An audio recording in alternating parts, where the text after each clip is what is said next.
नमस्कार साथियों। स्वागत है आपका सिविल लक्ष्य अकेडमी की Chhattisgarh daily current affairs program में। पहला प्रश्न है, राज्य के किस जिले में देश का पहला पीपीपी मॉडल आधारित एथेनॉल कारखाना स्थापित किया गया है? तो इसका सही जवाब है कबीरधाम। तो राज्य के कबीरधाम जिले में जो भूरमदेव शक्कर कारखाना है उसके ही बगल में 35 एकड़ के एरिया में जो एथेनॉल प्लांट स्थापित किया जा रहा है और ये जल्द ही यानी वर्ष 2023 में अप्रैल माह में ये प्रारंभ भी हो जाएगा। ठीक है, तो इसको याद रखना है आपको।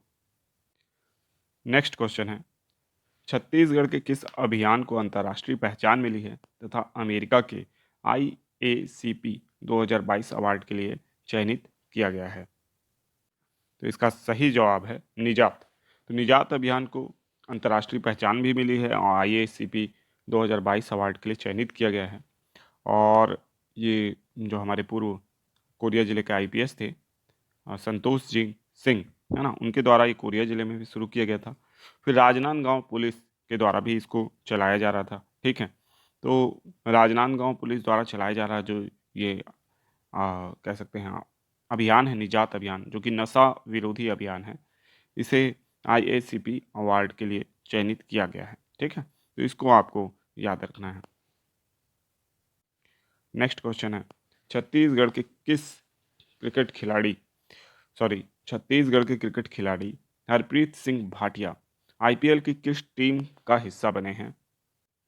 इसका सही जवाब है पंजाब किंग्स के। ठीक है, हरप्रीत सिंह भाटिया IPL 16वें सीजन में पंजाब किंग्स के हिस्सा बने हैं और अजय मंडल चेन्नई सुपर किंग्स के यानी खिलाड़ी बने हैं। ठीक है, इन दोनों को ही याद रखना है।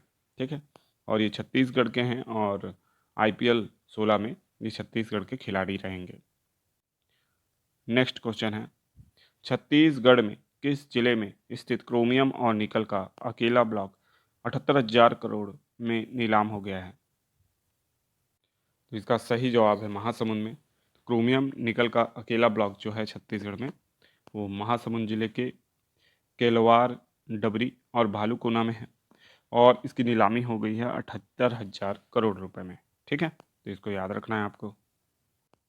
नेक्स्ट क्वेश्चन है, ऑस्ट्रेलिया के मेलबर्न क्रिकेट ग्राउंड में दिसंबर से शुरू होने वाले टेस्ट मैच को क्या कहा जाता है? तो इसका सही जवाब है बॉक्सिंग डे टेस्ट। ठीक है, तो ऑस्ट्रेलिया के मेलबर्न क्रिकेट ग्राउंड में 26 दिसंबर से शुरू होने वाले टेस्ट मैच को बॉक्सिंग डे टेस्ट कहा जाता है। माना जाता है कि विक्टोरिया काल के इंग्लैंड में क्रिसमस के अगले दिन नौकरों को तोहफों में बॉक्स मिलते थे और इसलिए 26 दिसंबर बॉक्सिंग डे कहलाता है। और ऑस्ट्रेलिया में 1990 से लगातार बॉक्सिंग डे टेस्ट आयोजित हो रहा है। नेक्स्ट क्वेश्चन है, पिछले 3 वर्ष में भारत की सौर ऊर्जा क्षमता में कितने प्रतिशत की वृद्धि हुई है? तो इसका सही जवाब है 91% की। केंद्रीय ऊर्जा मंत्री RK सिंह ने लोकसभा में बताया है कि भारत में सौर ऊर्जा क्षमता मार्च 2019 में 28,180 मेगावाट से बढ़कर 31 मार्च 2022 तक 53,996 मेगावाट हो गई है, जो 91% से अधिक वृद्धि को दिखाता है। ठीक है, सिंह ने कहा है कि सरकार ने 2030 तक नॉन फॉसिल फ्यूल के जरिए 500 गीगावाट की क्षमता हासिल करने का लक्ष्य निर्धारित किया है। ठीक है, तो इसको भी याद रखना है। अब ये प्रश्न आप लोगों के लिए है, नेपाल की राष्ट्रपति विद्या देवी भंडारी ने किसे नेपाल का नया प्रधानमंत्री नियुक्त किया है? पहला पुष्प कमल दहल प्रचंड, B KP Sharma Oli, C Narayan Rao या D विश्वास कुमार शर्मा। अब देखते हैं पिछले वीडियो के जो हमने होमवर्क प्रश्न दिया था उसका उत्तर। ऑस्कर 2023 के लिए भारत की आधिकारिक प्रविष्टि कौन सी फिल्म है? तो इसका सही जवाब है द लास्ट फिल्म शो या छेल्लो शो। ठीक है, तो इसको याद रखना है आपको कि ऑस्कर 2023 में जो शॉर्ट लिस्ट हुई है फिल्म, है ना, तो भारत की आधिकारिक प्रविष्टि कौन सी बनी है? द लास्ट फिल्म शो या छेल्लो शो।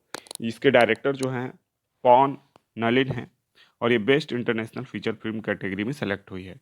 जबकि RRR है, जो RRR को याद रखना है, इसका जो गाना है नातू नातू, है ना, ये आपका बेस्ट ओरिजिनल सॉन्ग कैटेगरी के लिए सेलेक्ट हुआ है। आरआरआर के जो डायरेक्टर हैं एस राजमौली हैं। फिर ऑल दैट ब्रीथ्स जो है ये सोनक सेन की है। ये डॉक्यूमेंट्री फीचर फिल्म कैटेगरी में सेलेक्ट हुई है। और the elephants whispers Kartiki Gonsalves की है और ये डॉक्यूमेंट्री शॉर्ट फिल्म कैटेगरी में सेलेक्ट हुई है। जबकि हम लोग ने आपसे पूछा था कि आधिकारिक प्रविष्टि कौन सी फिल्म है, ठीक है। तो the last film show छेल्लो show जो है बेस्ट इंटरनेशनल फिल्म कैटेगरी में आधिकारिक प्रविष्टि बनी है, ठीक है। तो इसको याद रखना है आपको। अब चलते हैं रिवीजन प्रश्नों की ओर।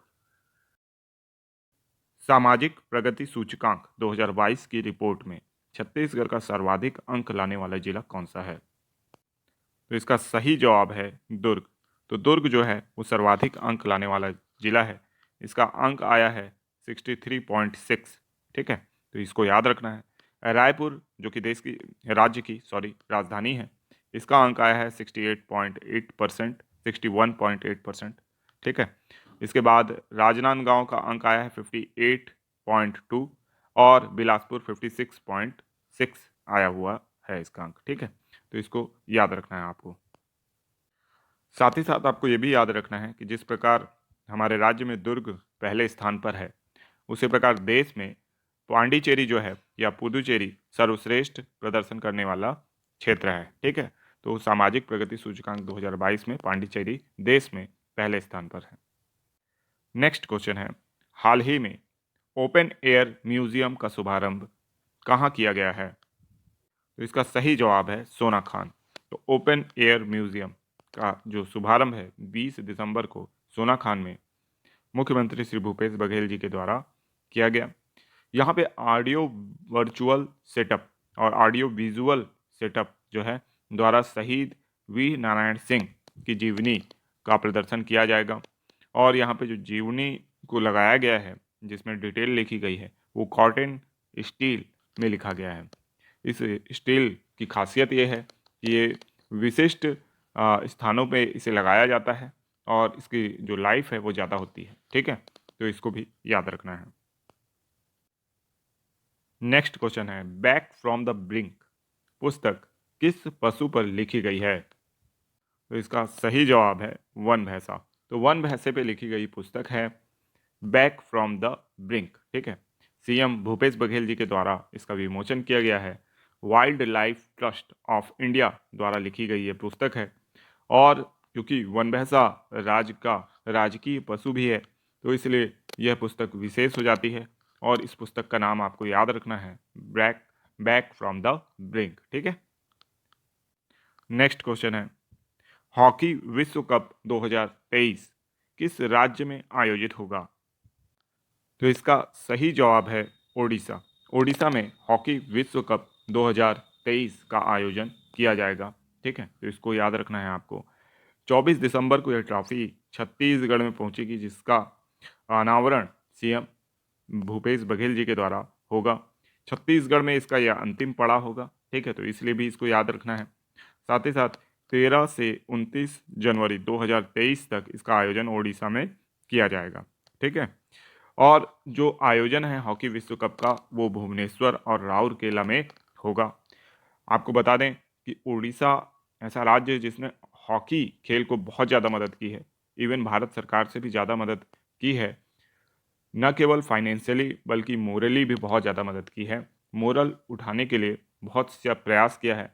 यही कारण है कि ओलंपिक में आपको हॉकी टीम का प्रदर्शन पहले से काफ़ी बेहतर दिख रहा है। भारत की पुरुष टीम ने पदक प्राप्त किया, वहीं महिला टीम बस पदक प्राप्त करते करते रह गई, मतलब चौथे स्थान पर रही। तो इस तरीके से हम देख सकते हैं कि हॉकी की प्रगति जो है वो उड़ीसा सरकार ने अपने हाथों में ली है। नेक्स्ट क्वेश्चन है, राज्य स्तरीय छत्तीसगढ़िया ओलंपिक का आयोजन कब होगा? तो इसका सही जवाब है 7 से 9 जनवरी 2023, ठीक है। तो राज्य स्तरीय छत्तीसगढ़िया ओलंपिक का आयोजन 7 से 9 जनवरी 2023 को होगा। हमने देखा है कि किस प्रकार राज्य स्तरीय ओलंपिक जो प्रतियोगिताएं हैं, छत्तीसगढ़िया ओलंपिक जो है उसमें स्थानीय खेलों को महत्व दिया जा रहा है, ठीक है। बहुत अच्छी बात है। लेकिन साथ ही साथ राष्ट्रीय खेलों को इसमें शामिल किया जाना चाहिए था, जैसे कि बैडमिंटन हो गया, जैसे कि टेबल टेनिस हो गया, जैसे कि आपका लॉन्ग टेनिस हो गया, जिसका राष्ट्रीय स्तर पर प्रगति हो सके, राज्य से बाहर भी इसे खेला जाए, है ना? इससे क्या होगा कि जो नेशनल लेवल पे जैसे कि ओडिशा राज्य ने हॉकी को संभाला है, वैसे छत्तीसगढ़ राज्य भी किसी एक खेल पे फोकस करते हुए, जैसे कि हॉकी पे भी कर सकता है। छत्तीसगढ़ राज्य से बहुत अच्छे-अच्छे खिलाड़ी निकल चुके हैं। फुटबॉल पे किया जा सकता है। फुटबॉल पे मेरे ख्याल से भारत को बहुत ज़रूरत है कि कोई एक राज्य फुटबॉल को हॉकी जैसे ओडिशा ने गोद ले लिया है, वैसे फुटबॉल को कोई राज्य गोद ले ले और उस पे पूरा फोकस करे। जिससे कि फुटबॉल पे भी भारत जैसे देश का एक बहुत सशक्त टीम विश्व मंच पर पहुँचे और पुर्तगाल और अर्जेंटीना जैसे देशों को टक्कर दे। नेक्स्ट क्वेश्चन है, राज्य स्तरीय शहीद वीर नारायण सिंह स्मृति आदिवासी लोक कला महोत्सव 2022 का आयोजन कहाँ किया गया था? तो इसका सही जवाब है सरगुजा। तो सरगुजा में ये आयोजन किया गया था। राजमोहनी भवन सरगुजा में इसका आयोजन किया गया था और इस पे आधारित जो प्रतियोगिता थी उसमें दुर्ग संभाग विजेता था। ठीक है, तो इसको बहुत अच्छे से याद रखिएगा। इस क्वेश्चन को पूछा जा सकता है क्योंकि ये राज्य स्तरीय शहीद वीर नारायण सिंह स्मृति आदिवासी लोक कला महोत्सव 2022 जो है हुआ था। ठीक है, तो इसको याद रखना है। और ये जो आपका स्थान है सरगुजा और विजेता जो था वो दुर्ग संभाग